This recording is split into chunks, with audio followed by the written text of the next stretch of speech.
Hello बेटा, welcome you all. तो बेटा लास्ट टाइम हमने सिनेरियोस कोल्सी को सॉल्व किया था, और अगर आपने वो वाला वीडियो नहीं देखा है तो प्लीज आप पहले वो जरूर देखिए। और अभी तक अगर आपने चैनल को सब्सक्राइब नहीं किया है तो प्लीज सब्सक्राइब भी जरूर कीजिएगा। आज हम क्या करने वाले हैं, link data and spreadsheet using multiple workbooks and linking cells. हाँ जी, इसको समझने के लिए क्या करना पड़ेगा, जल्दी से मुझे अपना ओपन ऑफिस ओपन करना पड़ेगा। यहाँ पे मुझे स्प्रेडशीट सेलेक्ट करनी पड़ेगी, ठीक है। तो यहाँ पर मैंने आपको दिख रहा होगा शीट 1, शीट 2, शीट 3। अगर मुझे इन तीनों शीट्स को एक कलर देना है तो कैसे करेंगे, इन तीनों शीट्स को कैसे सेलेक्ट करेंगे वो देखते हैं। तो आपने शीट 1 को क्लिक किया और यहाँ पे क्या करने वाले हैं, सेलेक्ट ऑल शीट्स, ठीक है। तो सेलेक्ट ऑल शीट्स करने के बाद में क्या करेंगे, टैब कलर, और यहाँ पे मैंने कलर दे दिया सपोज पर्पल, ओके कर दिया। तो आप देखेंगे आपके सारे शीट्स के टैब्स कलरफुल हो गए। ये तो बात हुई एक, ठीक है। अब क्या करने वाले हैं, इंसर्ट करना है तो यहां से इंसर्ट कर सकते हैं, ठीक है, बिफोर या आफ्टर। ये मैंने शायद आपको पहले भी बताया था, ठीक है। और कितनी शीट्स करनी है वो भी आप यहाँ पे लिख सकते हैं, ठीक है। अब ये फॉर्म फाइल भी बताया था कि आप फॉर्म फाइल ब्राउज कर सकते हैं। आपने कोई बाहर की शीट को इंसर्ट करना है, सपोज मैंने कंसोलिडेशन वाली शीट को इंसर्ट करना है, कहां पे, बिफोर या आफ्टर। मैंने कहा आफ्टर, और आपने कर दिया। एक शीट उसमें से कोई इंसर्ट कर सकते हैं, ओके। तो आपकी ये कंसोलिडेशन शीट में से UT1 की शीट यहाँ पर आ गई। ये चीजें आपको समझ आया कि कलर कैसे किया और इंसर्ट कैसे किया। अब अगर उसमें से मुझे ये शीट 3 को डिलीट करना है तो हमने डिलीट कर दिया, यस कर दिया। और अगर रीनेम करना है तो यहाँ से हम शीट 2 को रीनेम भी कर सकते हैं। क्लिक करने पे ये सारे आपके ओपन हो जाते हैं, यहाँ से हम रीनेम भी कर सकते हैं, ठीक है। कुछ भी दे दिया, यू शीट 2 दे दिया फिर से, पर मैंने कैपिटल में लिख दिया, ओके हो गया। तो आप देखिए रीनेम भी हो गया, रीनेमिंग हो गई, कलरिंग हो गई, आपने दूसरी शीट को इंसर्ट भी कर लिया। अब मेरे को ये शीट को डिलीट करना है तो अगेन मैं यहाँ पे क्लिक करूंगी और डिलीट ऑप्शन कर दूंगी और ये शीट डिलीट हो गई। Insertion, deletion clear, colouring clear. अब करते हैं लिंकिंग की बातें, ठीक है। अब क्या करना है, सपोज ये 3 शीट्स हैं, ठीक है, शीट 1, शीट 2, शीट 3। अब सपोज मैंने यहाँ पे लिख दिया 10, ठीक है, और दूसरी शीट में मेरे हैं आंसर, मैंने लिख दिया 20, और मुझे शीट 3 में इनका टोटल का आंसर चाहिए, टोटल करके आंसर चाहिए, ठीक है। तो क्या करेंगे, जैसे हम सेम शीट में फॉर्मूलाज लगाते थे वैसे ही हम यहाँ पे भी फॉर्मूला लगा सकते हैं, ठीक है। तो क्या लिखेंगे, अगर मैंने यहाँ पे शीट 3 में क्या करना पड़ेगा, मुझे इक्वल टू लगाना पड़ेगा। भाई फॉर्मूला के लिए हम इक्वल टू तो लगाते हैं, है ना भाई। अब यहाँ पर गए और यहाँ पे क्लिक कर दिया तो यहाँ पे इसका रेफरेंस आ गया, ठीक है, ये सेल रेफरेंस आ गया, प्लस कर दिया। अब दूसरी शीट का सेल रेफरेंस आ गया, ठीक है। यहाँ पर A3 है, शीट 2 का A3, ठीक है। और शीट 3 में अब आके हमारा ये फॉर्मूला जहां लिखा हुआ था टिक कर दिया और 30 आ गया, ठीक है। 10 था, 20 था, शीट 3 में इस तरह से आ गया। ये तो हमने किया था माउस से, अब हम करेंगे कीबोर्ड से, ठीक है। ये हो गया।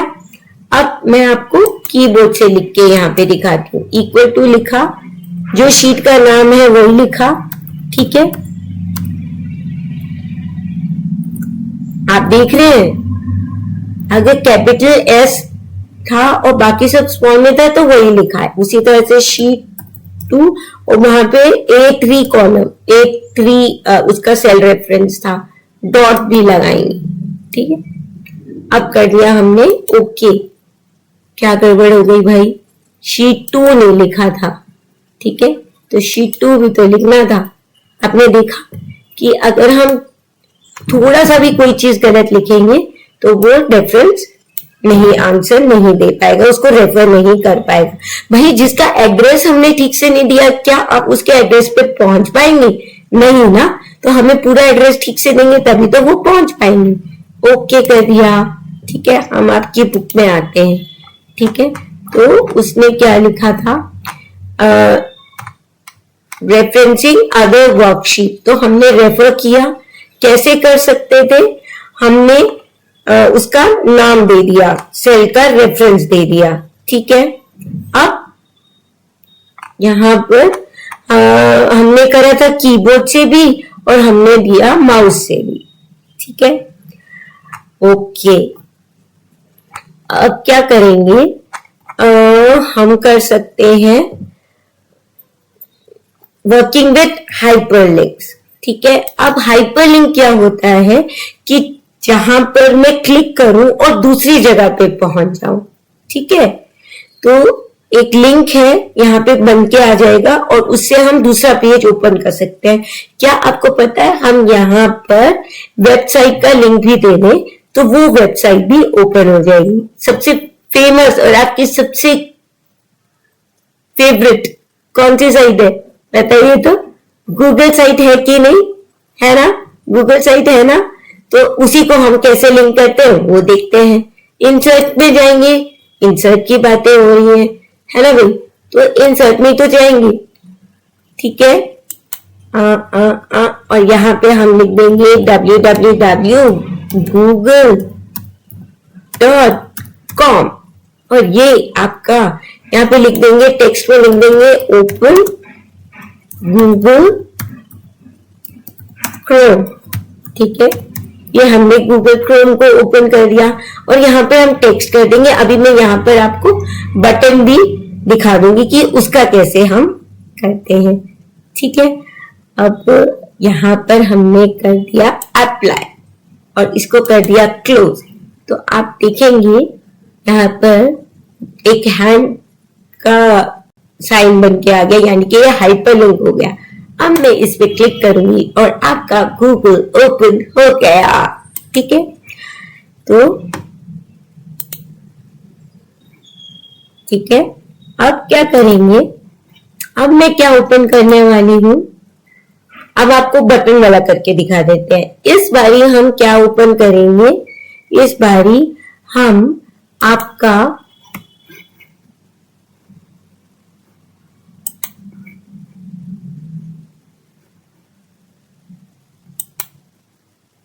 इस बारी आपका हम खोलने वाले हैं CBSE साइट, ठीक है, cbse.gov.in, ठीक है। ये वाली साइट हम ओपन करके दिखाएंगे आपको, उसका हम पूरा एड्रेस देख लेते, ठीक है।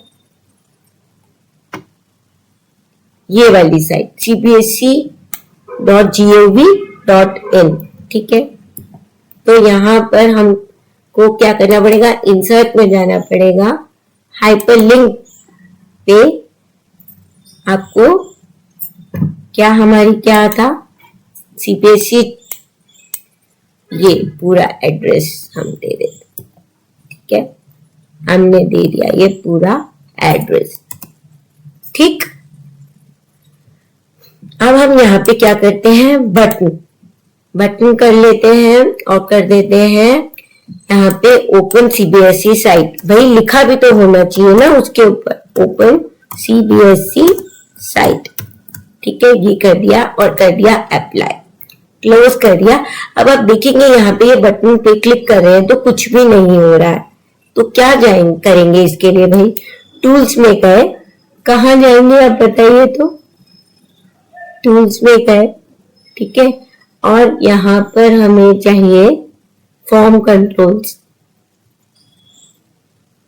सॉरी, हाँ जी, कहाँ जाएंगे, व्यूज में जाएंगे, टूल बार्स में जाएंगे और यहाँ पे फॉर्म कंट्रोल कर लेंगे।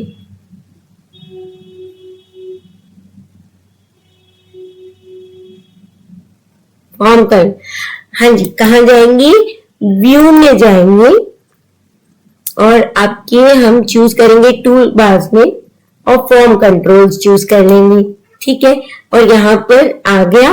अब हम यहाँ पे आपको दिखेगा डिजाइन मोड ऑन और ऑफ। अब ये ऑफ है, आप ऑन कर देंगे और जैसे ही ऑन कर देंगे आपकी ये साइट ओपन हो गई। तो इस तरह से हमने बटन से भी कर लिया और हमने नॉर्मल टेक्स्ट से भी ओपन करके देख लिया। ठीक है, अब हम क्या करने वाले हैं, एक आपका क्या ओपन करने वाले हैं, एक डॉक्यूमेंट ओपन करने वाले हैं। ठीक है, तो क्या जाएंगे, इंसर्ट में गए, इंसर्ट में जाने के बाद में हम हाइपरलिंक में गए, हाइपरलिंक में जाने के बाद में हमने वो चूज करी एक डॉक्यूमेंट फाइल, जहां पे भी थी एक मैंने चूज करी माई स्टाइल करके फाइल थी, कोई भी आप चूज कर सकते हैं। ठीक है, तो स्टाइल .odt करके एक फाइल है, हमने ये ओपन करा। ठीक है, उसका पाथ आ गया। ठीक है, और यहाँ पे टेक्स्ट करा ओपन माय फाइल, ये मैंने टेक्स्ट लिखा। ठीक है, और बाकी सब ठीक है, अप्लाई किया, क्लोज कर दिया। और आप जब आप अभी इसको ओपन करेंगे तो आपकी वो डॉक्यूमेंट वाली फाइल ओपन हो गई। ठीक है, अब एक लास्ट देख लेते हैं कि अगर आपको नया डॉक्यूमेंट ओपन करना है तो फिर से इंसर्ट में गए, हाइपरलिंक में जाएंगे। ठीक है, और दूसरा क्या है, न्यू डॉक्यूमेंट। अब आपको न्यू डॉक्यूमेंट स्प्रेडशीट ओपन करनी है, प्रेजेंटेशन ओपन करनी है, HTML डॉक्यूमेंट ओपन करना है, जो सा भी ओपन करना है। सपोज आपको न्यू स्प्रेडशीट ओपन करनी है या न्यू प्रेजेंटेशन ओपन करनी है, आपने न्यू प्रेजेंटेशन ओपन कर दी। ठीक है, इंसर्ट में गए और हाइपरलिंक में गए। ठीक है, हाइपरलिंक में अब हमारी फोर्थ है, मैंने आपको इंटरनेट बता दिया, डॉक्यूमेंट और न्यू डॉक्यूमेंट अब करके बता रही हूँ। ठीक है, यहाँ पे मैंने नाम दे दिया सपोज प्रेजेंटेशन 1। ठीक है, ये नाम दे दिया, फाइल टाइप है प्रेजेंटेशन और टेक्स्ट है ओपन फाइल। ठीक है, ओपन फाइल। ठीक है, और हम कर देंगे अप्लाई।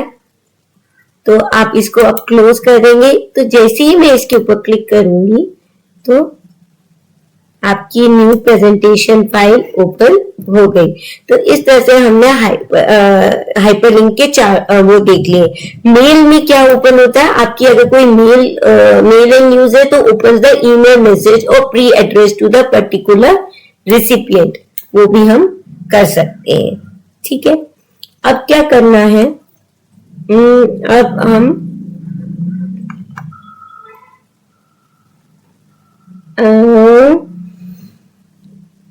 ओके, अब हमें क्या करना था नेक्स्ट, अब हम कर सकते हैं लिंकिंग टू एक्सटर्नल डेटा। कैसे करेंगे वो देखते हैं। एक्सटर्नल फाइल का डेटा को लिंक करना है। ठीक है, एक्सटर्नल फाइल के डेटा को अब लिंक करना है। फिर से इंसर्ट में जाएंगे और लिंक टू एक्सटर्नल डेटा। ठीक है, अब यहाँ पर एक्सटर्नल डेटा सोर्स की बात कर रहा है कि कौन सा होगा। ठीक है, हम यहाँ पे 3 डॉट्स हैं, वहां से चूज करेंगे। सपोज कंसोलिडेशन ओपन किया तो अवेलेबल रेंज, हाँ जी। तो अब हम क्या करने वाले हैं, अगर हमें दूसरे फाइल के डेटा को चूज करना है, ठीक है, वो कैसे करेंगे, इंसर्ट में गए। ठीक है, लिंकिंग टू एक्सटर्नल डेटा। ठीक है, यहाँ पे 3 डॉट्स होंगी। यहाँ पर अब मेरे डेस्कटॉप पे एक फाइल बनाई हुई थी कंसोलिडेशन की। ठीक है, मैं उसको चूज करूंगी। ठीक है, कंसोलिडेशन को चूज किया, ओपन किया। यहाँ पे उसमें 3 वर्कशीट्स हैं, उसमें से एक चूज कर लूंगी मैं। ठीक है, और चूज करने के बाद में यहाँ पे हम अपडेट एवरी 2 सेकेंड्स करेंगे या एवरी 1 सेकेंड कर देंगे कि जैसे ही हमने उसमें अपडेट किया यहाँ पे अपडेट हो जाए। अभी मैं आपको करके दिखाती हूँ। यहाँ पे कर दिया हमने ओके। ठीक है, यहाँ पे कर दिया ओके। तो अब हमने कर दिया इसको मिनिमाइज और अब हम अपनी वो वाली फाइल ओपन करके दिखा देती हूँ। ठीक है, UT1 लिया था। ठीक है, अब क्या करते हैं, मैं यहाँ पर ठीक है ये वाली फाइल में सपोज चेंज कर देती हूँ 35 कर देती हूँ 34 की जगह पे। ठीक है, तो अब क्या करेंगे, यहाँ पे मैं करूंगी सेव, यहाँ पे क्या करेंगे, सेव करेंगे। ठीक है, तो जैसे ही मैंने सेव किया, यहाँ पे भी 35 हो गया। ये दोनों डेटा में इस तरह से हमारा चेंजेस हो सकते हैं। ठीक है, यहाँ तक आपको बातें कुछ क्लियर हुई? ठीक है, अब हम कहाँ पे जाने वाले हैं, अब हम अपनी बुक में जाने वाले हैं कि हमारा क्या रह गया। हमारा एक्सटर्नल डेटा हो गया, कैसे हम उसको अब रह जाता है हमारा डेटाबेस। हम डेटाबेस अगर एक्सटर्नल डेटाबेस से हम कैसे कर सकते हैं, उसके लिए हमें जाना पड़ेगा टूल्स में, टूल्स में जाना पड़ेगा ऑप्शंस में, ऑप्शंस के बाद में जाना पड़ेगा आपके ओपन ऑफिस बेस में, और यहाँ पे डेटाबेसेस को ओके करना पड़ेगा। ओके, और अब हमें यहाँ पर अगर हमें कोई देखना है डेटा को, तो व्यू में अब जाना पड़ेगा, और डेटा सोर्स में अब आपके ये सारे टेबल्स आ जाएंगे। आप समझ रहे हैं कैसे किया मैंने? अब व्यू में चले गए। ठीक है, अब आपको यहाँ पर कुछ डेटा बेसेस नजर आ रहे होंगे जो हमने ऑलरेडी बनाए हुए थे। ठीक है, आप चले गए यहाँ पर, सपोज ये फ्रेंड लिस्ट में गए, और यहाँ पे आपने एक टेबल बनाया हुआ था। ठीक है, और उसको हमने चूज कर लिया एम टेबल के नाम से, यहाँ पर एक टेबल बना हुआ था। देखिए इसमें अभी कोई डेटा नहीं था, तो मैं यहाँ पर डेटा डाल भी सकती हूँ। एंड नेम सपोज ऋतु है ना, डेट ऑफ बर्थ कुछ भी डाल दिया आपका, 30 जुलाई है ना 2008 सपोज। ठीक है, ये कुछ भी 2 हो गया, इसमें हमने कर दिया शीना।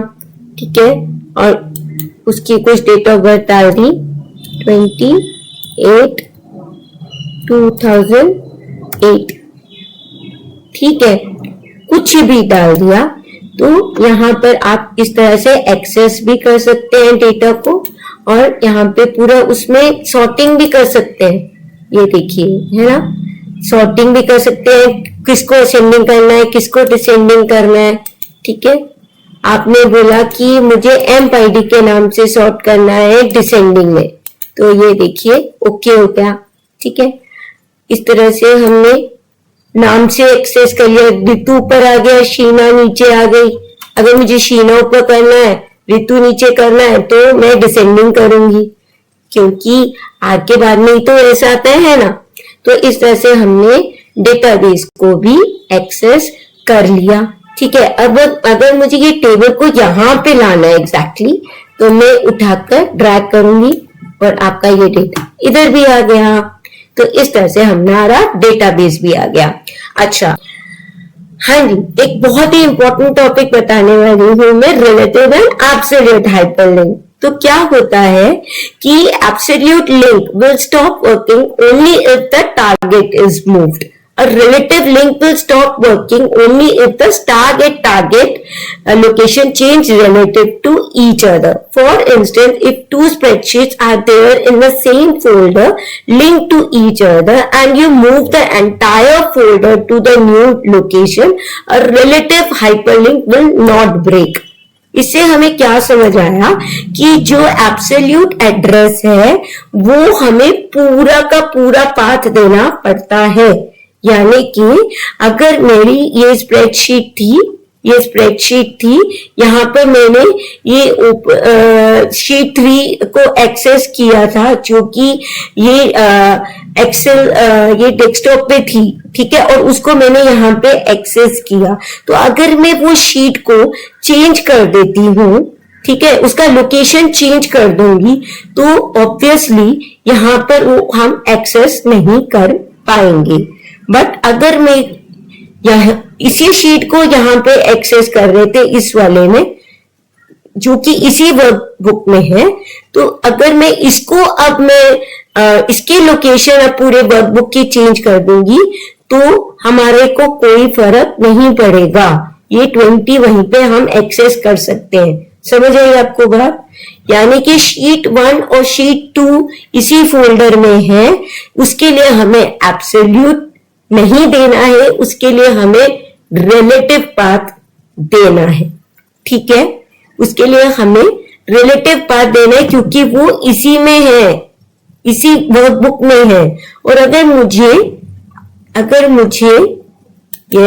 मुझे दूसरी शीट को लाना है, उसके लिए एब्सोल्यूट पाथ देना पड़ेगा। और जिसमें मेरा अगर टारगेट पोजीशन चेंज कर लेता है, अगर ये डेस्कटॉप से मैं वो फाइल हटा दूंगी तो मैं यहाँ पे उसको एक्सेस नहीं कर पाऊंगी। तो एब्सोल्यूट में फर्क पड़ता है अगर मेरा टारगेट चेंज हो जाता है। रिलेटिव में अगर मेरा टारगेट चेंज हो जाता है तब भी मुझे फर्क नहीं पड़ेगा, बिकॉज जो हमारा रिलेशन है वो फाइल तो उसी फोल्डर में है। तो अगर फोल्डर का फोल्डर चेंज हो रहा है तो उसमें कोई फर्क नहीं पड़ेगा। अब ये वर्कबुक है, अभी फिलहाल लिंकिंग फाइल जो है ये मैंने डेस्कटॉप पे रखी हुई है। अब मैं इसको डॉक्यूमेंट में रख दूंगी तो कोई फर्क नहीं पड़ेगा, मैं तब भी ये 30 को एक्सेस कर पाऊंगी। पर अगर ये जो शीट 3 है जो मेरे फोल्डर के बाहर है, उसका लोकेशन में चेंज कर दूंगी तो यहाँ पे मैं नहीं उसको एक्सेस कर पाऊंगी। बेसिकली सेम फोल्डर में है तो हमें कोई फर्क नहीं पड़ता है, और अगर बाहर है तो उसका टारगेट लोकेशन चेंज हो जाएगी तो फर्क पड़ता है। ठीक है, ये 30 इसी में है और ये हमारी शीट 3 बाहर है, इस फोल्डर के, इस वर्कबुक के बाहर है कुछ भी तो हमें दिक्कत पड़ जाएगी। ठीक है, यहां तक समझ आ गया? इंटरनल के लिए रिलेटिव एड्रेस, बाहर के लिए एब्सोल्यूट एड्रेस। आई होप अब आपको क्लियर हो गया। कोई दिक्कत? आई थिंक इसके साथ में हमारा ये पूरा चैप्टर कंप्लीट होता है। तो अगर अभी तक आपने सब्सक्राइब नहीं किया है और लाइक नहीं किया है तो प्लीज कर दीजिए, and take very good care of yourself. Bye bye.